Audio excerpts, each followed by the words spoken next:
Okay, well, last time we started working on like a snowflake concept. So I'm gonna see, maybe we can fly through this a little bit faster because I'm thinking the pace is probably kind of boring right now. So let's see here, how to format this. So we're gonna displace this one using that random, and that random as the angle. Um, it's getting a little cluttered. So we got two images going on here. We were kind of looking at the raw random, and then we were looking at how it worked out in kind of the snowflake pattern.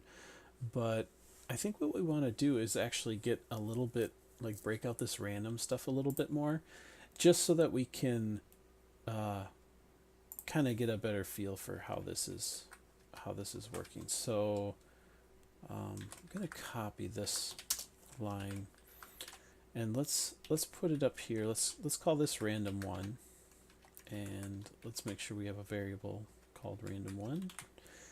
We'll do that, and then we'll create a second variable here for random 2, and random 2 is going to be random 1 displaced. So we'll just kind of update that, and then we'll use random 2 down here. And missed one. There we go.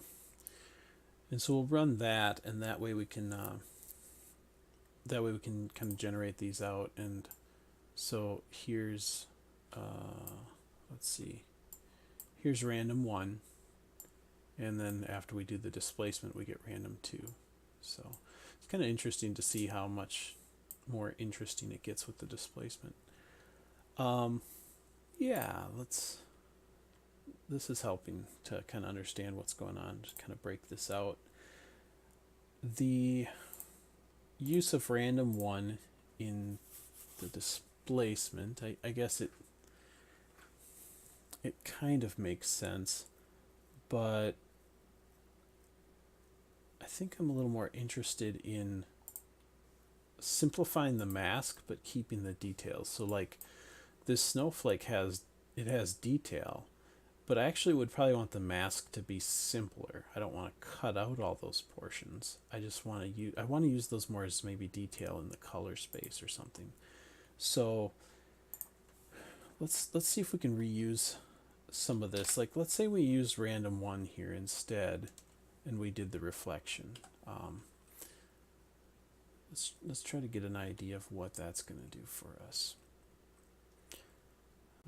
Processing is starting to take a little bit longer.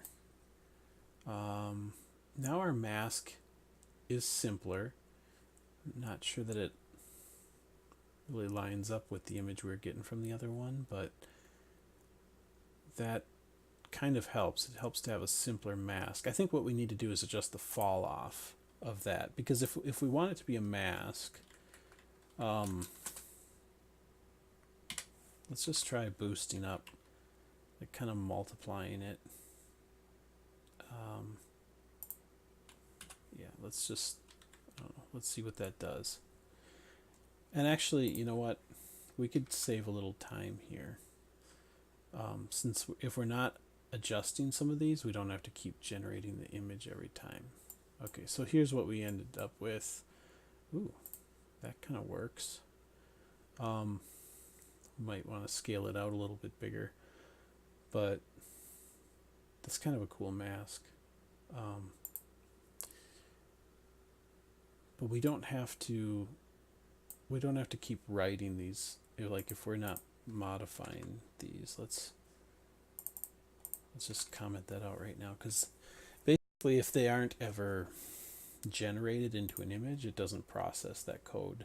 It'll still process through them all for this image, but it won't repeat it to regenerate the same files.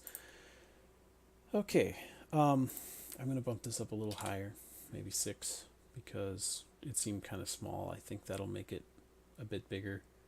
We can, I guess, run that for now and just see how it turned out, and I think we're heading in the wrong direction. Let me reload here. Yeah, it's going the wrong way. So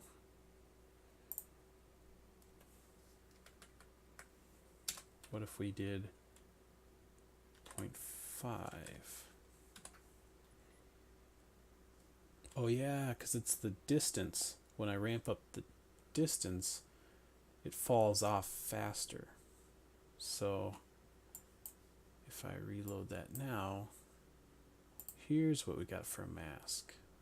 So yeah, it's just it's a lot easier sometimes to just run it and see what happens. It's a lot easier than trying to figure out in your head exactly what it's going to do. This isn't we're not making these calculations for, you know, some engineering problem. We're just trying to figure out what looks cool. Okay, so we're getting better at doing a mask here. I'm actually going to call this mask, and we'll just name the file that it outputs as mask. So we'll generate that, and it doesn't have to, it's not perfect right now, but yeah, so we got that. So now that we got the mask, let's kind of do what we were doing here, but now we kind of want it to be detail for, I think we want to get into the color side of things. So let's just call this detail, and we'll write it out as detail. And we're going to do pretty much the same thing.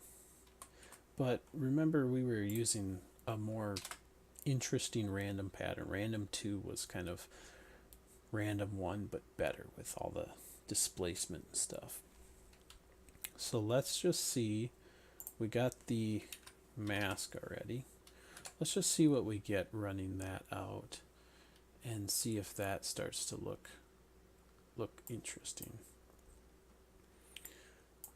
So here is our detail, and if we compare that with our mask, the mask is simpler, but the detail, yeah, I like that. Now what's interesting about this is the mask will handle cutting off these details. Like, sorry, I mean, it's gonna mask it. It's gonna block out things that are in the dark region and only keep things that are in the light region. So when it comes to our detail, we don't actually need the detail to fall off with distance.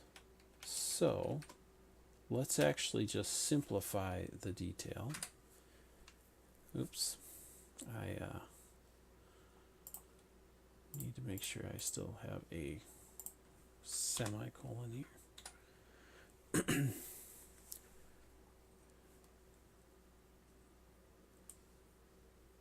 Okay, and so now we go into the detail, and it looks like this, which is pretty interesting actually.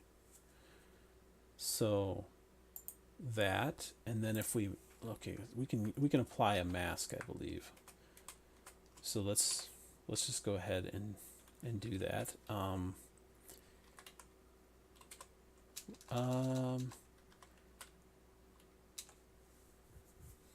I gotta think through this. Okay, so we have the mask up above, and so we want to do a mix multiply. Now technically that mask up above goes probably below 0 and probably above 1. I mean, it could be across the board like a bunch of weird values. We really want to multiply by something between 0 and 1. So we're going to take the output and clip it just to make sure it kind of doesn't mess things up for us. And so now this detail that we had gets masked with this and turns into this, which is kind of interesting. I don't like how the mask is disconnected, but we can still get back to working on that. And I think the value, I mean, if we generate it with different like different random numbers, let's create the mask and the detail again, but this time remember how we kind of, well, in the last video, I just kind of added a little fudge factor here, just something to like seed a different random number in there. And now we'll see what we get coming out of here. Now we have a different mask. It looks like this, and the detail looks like this. Still pretty disconnected, but I don't know, this one maybe looks a little more interesting. But I also promised that we were going to try to get some color in here. So we have the detail, and the detail, you know, I was masking it just to kind of show what it would look like when we mask the details. But I think what I'm going to do now is let's create a color version and say that it equals, well, I think we have to, let's see, I'm going to create, actually no, I'm not going to create, I think I have to refer, I have it somewhere else that I don't have it shortcut. So inside there,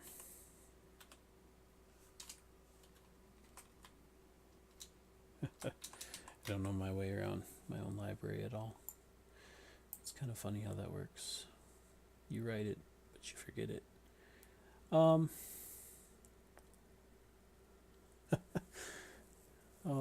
boy. So where is it? Is it data? Yeah, I think it's data types. Yes. Sorry. It's quite the tree here. Okay. The point 2D. No, I don't know where it is. Oh, it's simple to refer to.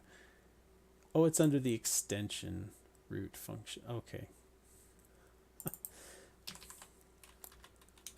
Welcome to programming. You don't even remember what you wrote. Okay, so yeah, most of this is like kind of an extension to the core functionality, actually. So functions.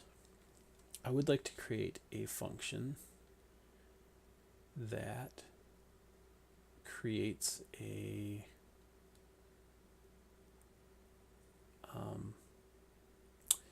I think it's HSLA.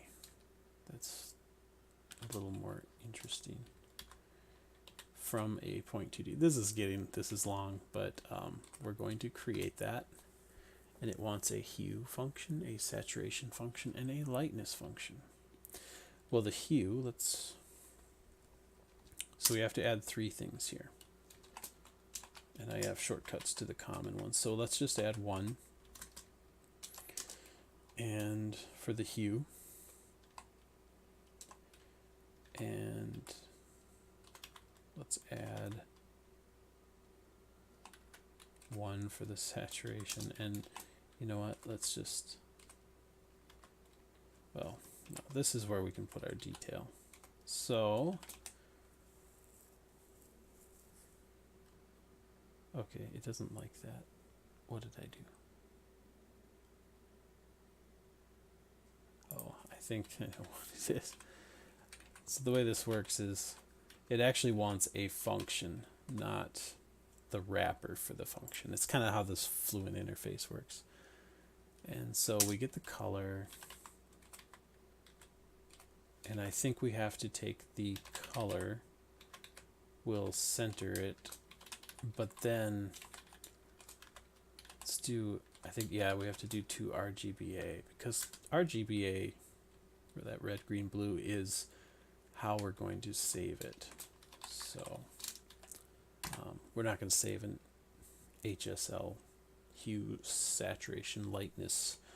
We're not going to save like in that format. And let's just see what this gives us. Now, it's processing, but that color I used for the hue and the saturation, I just used 1. And so here we are. And then for the lightness, I used the detail. Now the way HSL color works is the lightness from like 0 to half will go from like black up to that color, and from half up to 1 starts to go more towards white. And so that's why you're kind of seeing it go like there's some darker regions, kind of a dim red, but then it goes from red to white. Okay, so that's kind of cool. So apparently a value of 1 for the hue is red. So let's just let's just create a function. Actually, you know what? It just needs to be a function. So I think what we need to do is just say, oh, it's just a function that returns a constant value. So let's put 0.3 in for that, and we'll let it process. Oh, you know what I could do? I could speed it up by shutting off these things that we don't need to generate all the images. The other reason, you know what? The other reason it's getting slow, let me do this. I need to keep it fast so that it's not super boring waiting for me to do this. But I have to look through here. Oh, this cubic interpolation is kind of expensive, and there's something similar called sine interpolation. It's not really similar in that it, well, we had worked with linear before, and I will regenerate this file. Should be able to kind of keep it relatively fast. So the random linear interpolation looks like this. Okay, the kind of that starburst look is not as pleasant, and so where was I? Oh yeah, here. And so I was doing cubic. However, sine gives it kind of ends up smoothing it out. Instead of using a line to fade from one to another, it just uses a sine wave, but it doesn't take into account so many values. And so let me just reload here. So here it kind of gets rid of that starburst pattern. It doesn't look as good as cubic, but it should help us to speed things up a little bit and give us pretty similar results. But since I'm affecting something further up the chain here, I'm just going to reprocess all of this just so that when I preview some of these images, we can make sure that we're looking at them right. And I haven't got the right hue yet. I've just been playing around like by putting that 0.3 in there. That is definitely not the hue we're looking for.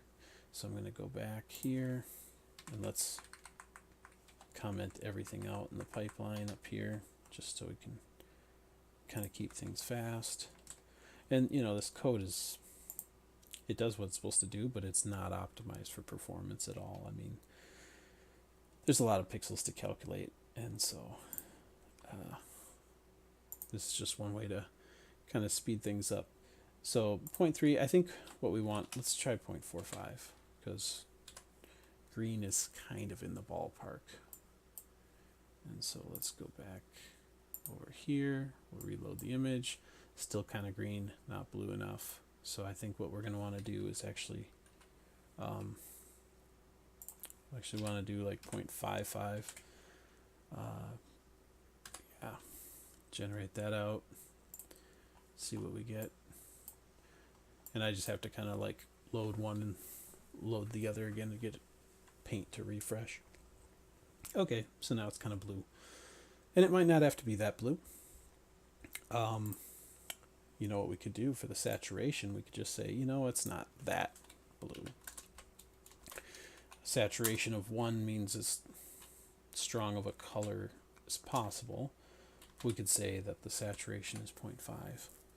And that'll probably give us a little bit more reasonable color. So yeah, that looks nice. It's probably kind of dark in some areas, but yeah, kind of looks interesting. The other thing we could do is So, I mean, we kind of have a colored snowflake, but we're not varying the color at all. And we're not varying the hue at all. And we're not varying the saturation at all. So, this is where we could start to take some of what we've learned and generate some more kind of interesting things, because we have this kind of random stuff. These, I don't think we're, yeah. So we have this, and then we layer on some more randomness to it. We end up with that, which gives us some interesting detail, but we're not really using that except in the brightness of it. So when we look at our image of our snowflake, it's really just a slightly colorized version of the gray one, because we just set that to a static value. So maybe what we can do is we'll also take, well, that's the saturation. Maybe we'll leave the saturation alone, but 0.55 is the color we're looking for. So I'm going to say, let's take the detail, and the output is going from 0 to 1. So let's adjust it. So the output gets adjusted where the output, let's go, so 0.55 is our starting point, or let's go 0.5, and then let's take the output times 0.1. That way, if it was going from 0 to 1 in our detail, we have to get the core function out from under there. That way, our output going from 0 to 1 now goes from 0 to 0.1, and so this number should go from 0.5 to 0.6, which will hopefully let us shift hue a little bit and see a little bit more interesting color in our snowflake. And it's generating, and there we go. So now it's not very obvious, but there's a little bit of a, like the darker regions look like they're green and the lighter regions look a little more blue, which is kind of interesting. Just to experiment, we could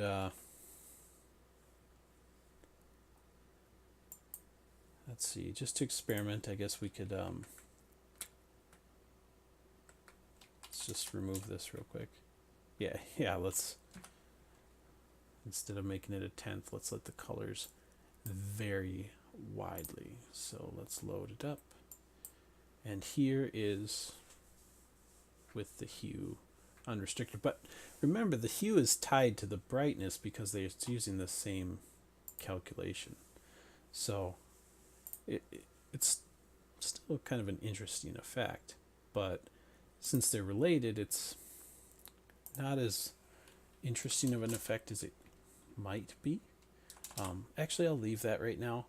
But let's just take the detail. I'm going to rename it. Let's say that this is the lightness, since we're now working in color. And let's copy it. And then let's create one called the hue. And oh, you know what? We don't need to mask this anymore. Well, you know what? Let's mask the lightness, but we definitely don't need to mask the hue, because the lightness mask will handle that. Everything will go to black regardless of what color it is. So anyway, random to scale, radial, reflect. Let's also, before we reflect it, let's take the input and just translate it somewhere else on that random pattern. So 32, 102. Okay. So that just moves us somewhere else in that randomness. And now instead of lightness here, we're going to use hue. And we'll just see what we get out of this. And so remember, we were dealing with this before. So now we go and reload it. And now our hue is changed. It's random based on some other randomness, not tied to the brightness of it. And so you can see in there, there's some bright green towards the center, kind of bright pink and bright blue areas. Makes it kind of interesting, but you know, it's a snowflake, so we probably want to restrict the hues down to just a smaller range of that kind of, well, maybe start at 0.55 and go up by 0.1. And so here we are without the hues applied, and then with some of the variation of hue in there. So interesting, yeah. Now we've got a color snowflake, and this video's gotten pretty long, so I don't think I'm going to go further into this, but it helps us understand how we can put together these different channels into a color image, and you know, kind of vary each channel a little bit differently. So in the next video, I'm not even sure what I'm going to do yet, but we'll probably build off of this a little bit and just see what else we can come up with.